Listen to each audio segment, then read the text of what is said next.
Good morning, good afternoon, good evening. This is Derek Bros. Today I'll be reading a recent article I wrote for Mint Press News titled From Psilocybin to MDMA, Researchers are in the Throes of a Psychedelic Revival. I'll post the link in the description below. A flurry of researchers looking past the stigmas on psychedelics to investigate whether some perception-altering compounds might be useful in the treatment of depression, PTSD, anxiety, and even addiction. Side note here, this is the article that I produced for Mint Press on the weekend of October 10th and 11th when I visited New York City to attend the Horizon Psychedelic Conference.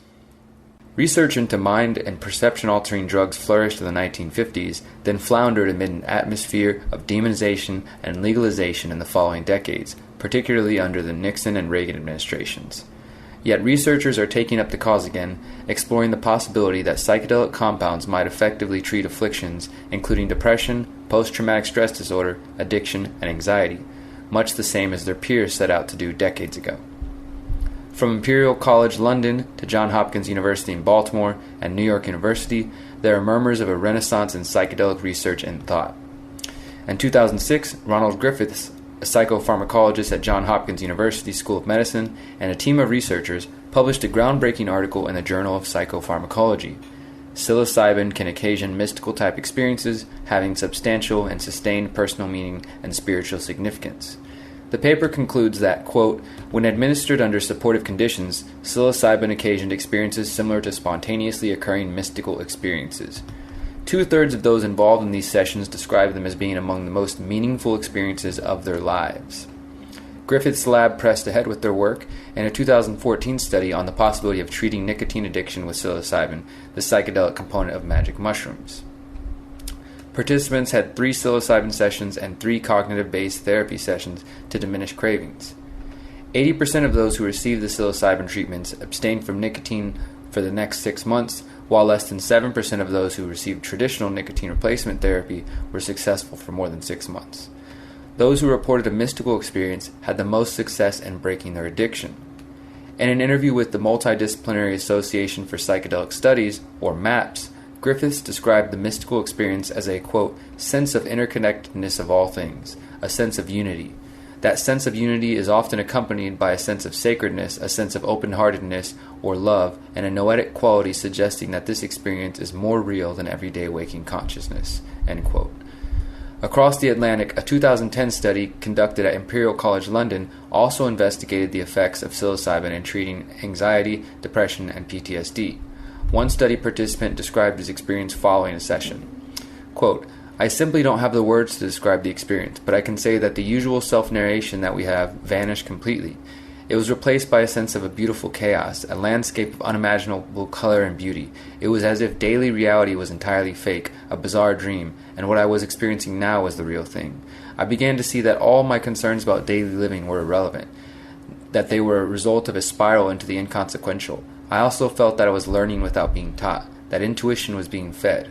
Fleeting feelings from my past came back, memories too, both of which seemed long forgotten. Although it's only days yet, the results are amazing. I feel more confident and calm than I have in such a long time. My outlook has changed significantly too. I am more aware that it is pointless to get wrapped up in the endless negativity. I feel as if I have seen a much clearer picture of which this life is just a tiny part, so it seems ludicrous to worry so much about it. Another side of this is I feel I have had a second chance, like a survivor, someone who wants to live for the day, for the experience. I feel like I can enjoy things the way I used to, without the cynicism, without the aggression. At its most basic, I feel like I used to before depression. The demonization of the mystical experience. Considering the nature of post-usage calm reported by many participants and Griffith's own definition of a mystical experience, it may be difficult to understand why there was such an effort to put an end to research in this field. Griffiths told The New Yorker earlier this year that it's precisely this sense of clarity and understanding that led to the demonization of psychedelics. Quote, there is such a sense of authority that comes out of the primary mystical experience that it can be threatening to existing hierarchical structures.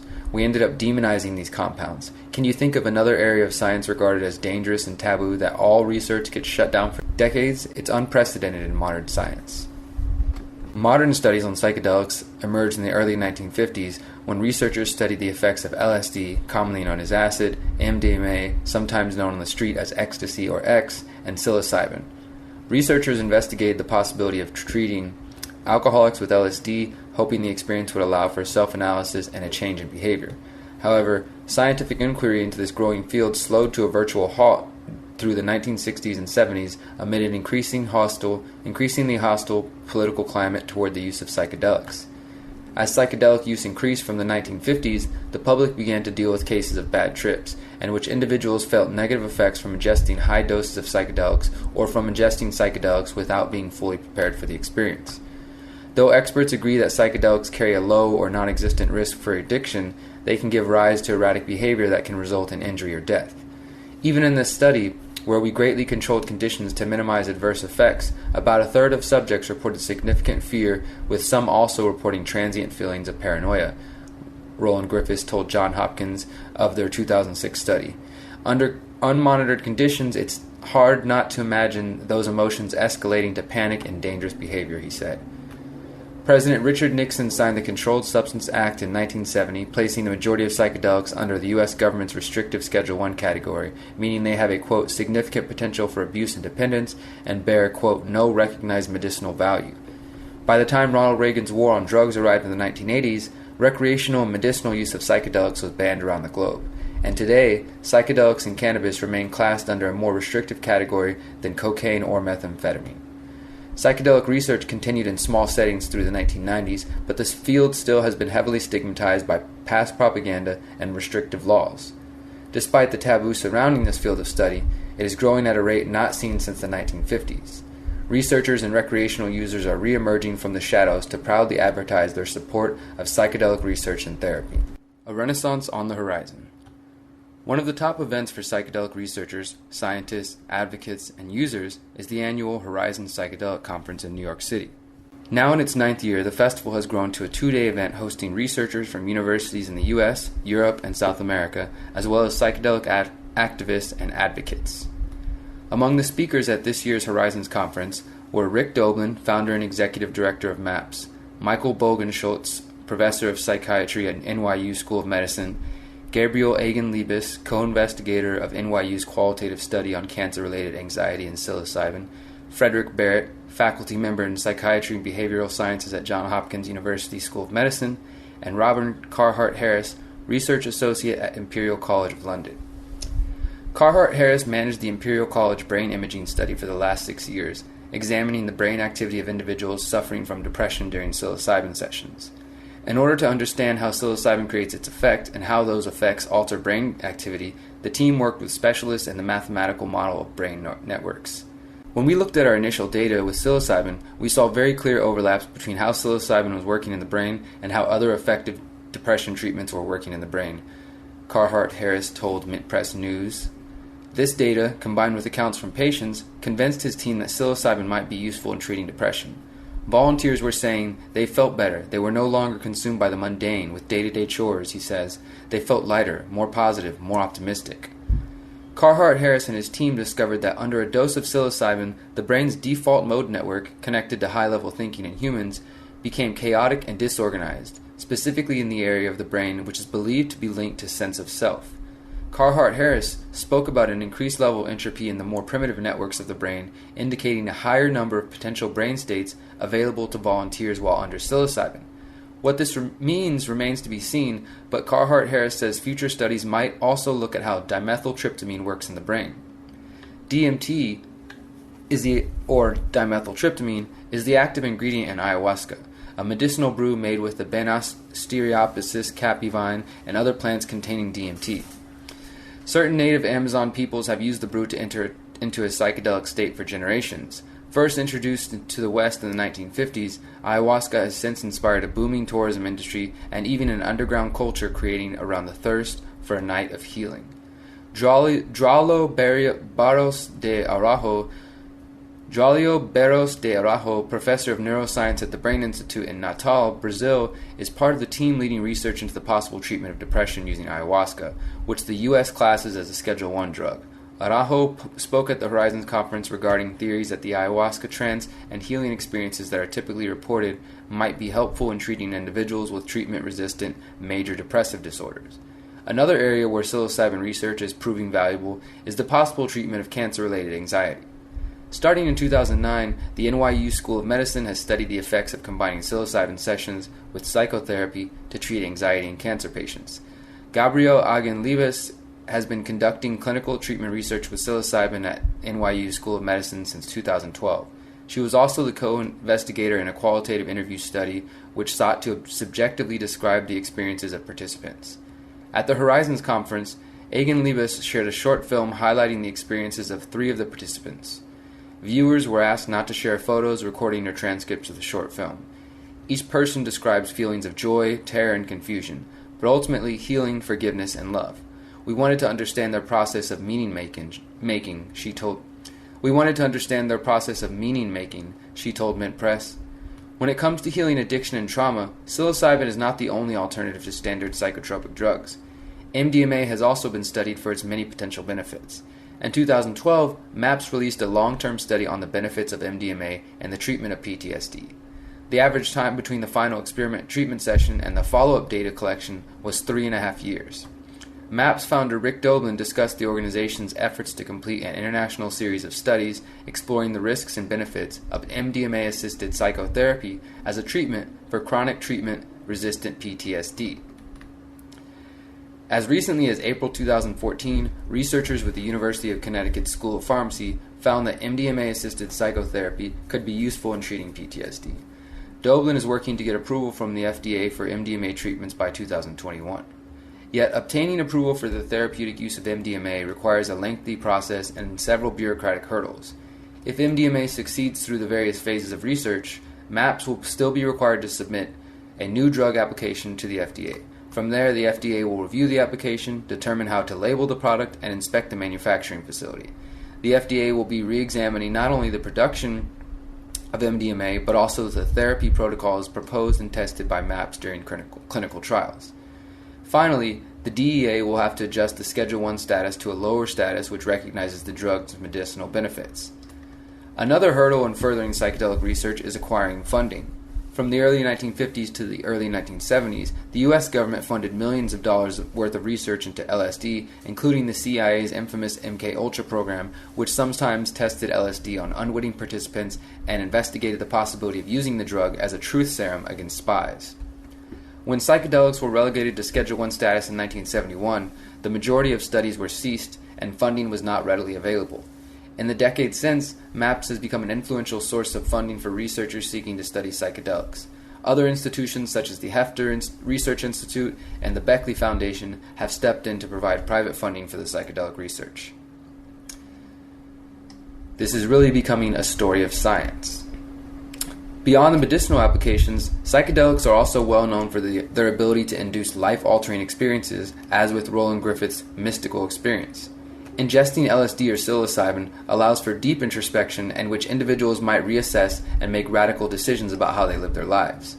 Griffiths and his team at Johns Hopkins University School of Medicine found that the experiences gained through psychedelic usage might be essential to not only treating addiction and depression, but to fundamentally rethinking how we live.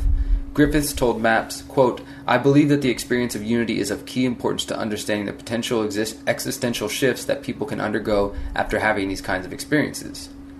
Dr. Frederick Barrett is a faculty member of psychiatry and behavioral sciences at the Johns Hopkins University School of Medicine. He received training in behavioral pharmacology of classic hallucinogens as a postdoctoral fellow under the mentorship of Griffiths. With Griffiths, Barrett worked for 2 years on a study of how meditation affects the brain. Barrett has also studied cognitive neuroscience of music and has examined the role music plays in evoking spiritual experiences in the brain.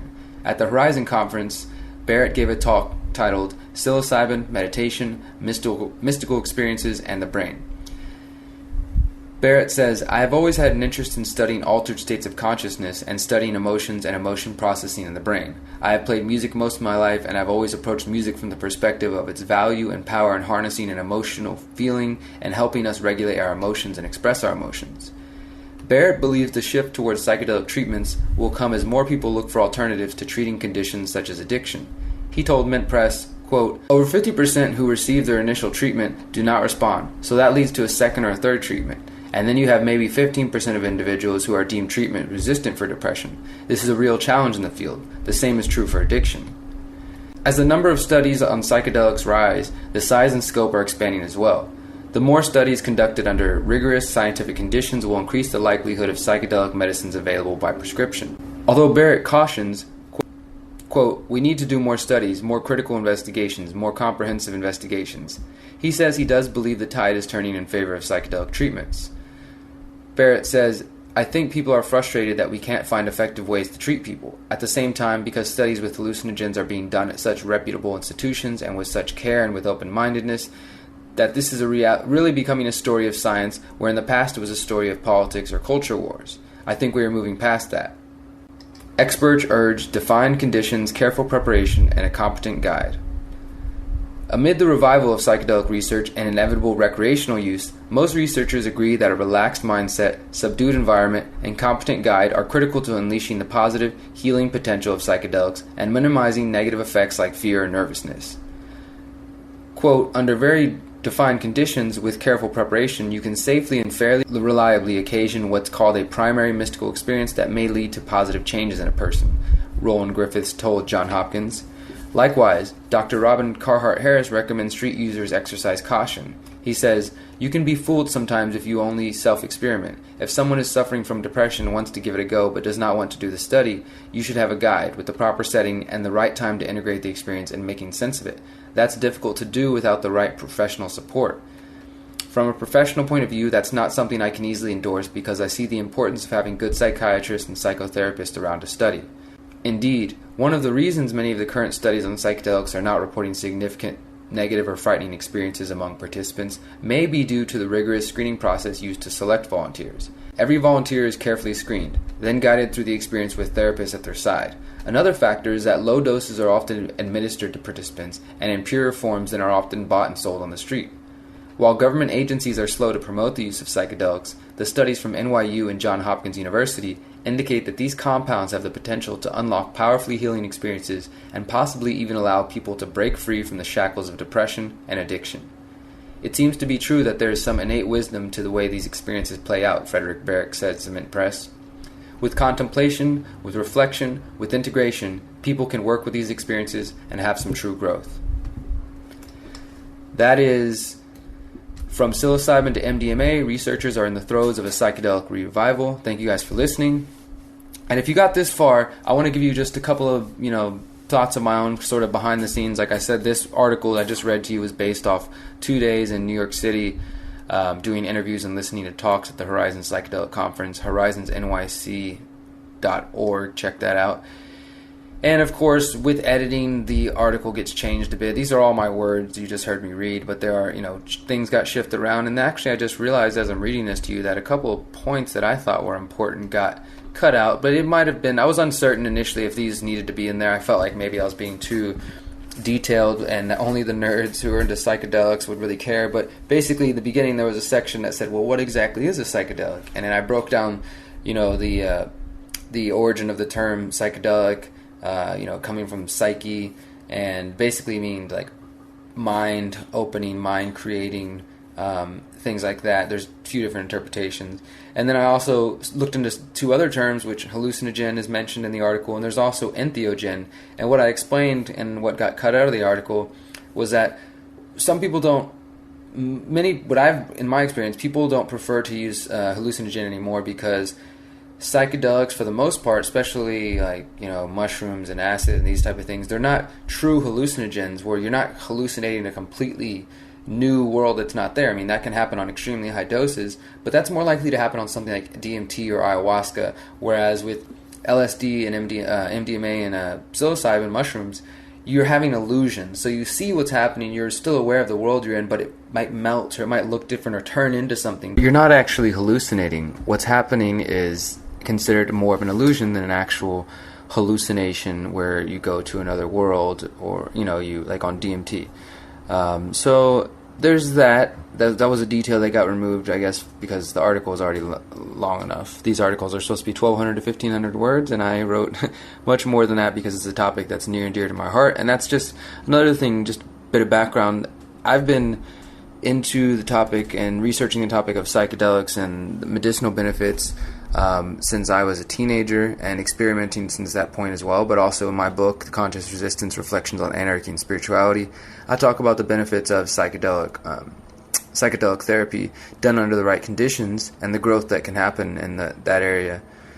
And yeah, just one other thing, just wanted to note how amazing it was because of my history studying these topics and interest in it, to be there interviewing and listening to the leading researchers and getting to do an article on it. And I hope a lot of people see this article. I hope you guys share these audio and video clips, and we can continue this psychedelic renaissance and get more people to consider psychedelic therapy outside of pharmaceuticals. And I just wanted to give you guys those few thoughts on behind the scenes. Be sure to look out for several more interviews and videos from the Horizons Conference, and I've also got another report coming out about medicinal cannabis. Thank you guys for your support. Talk to you soon. Peace.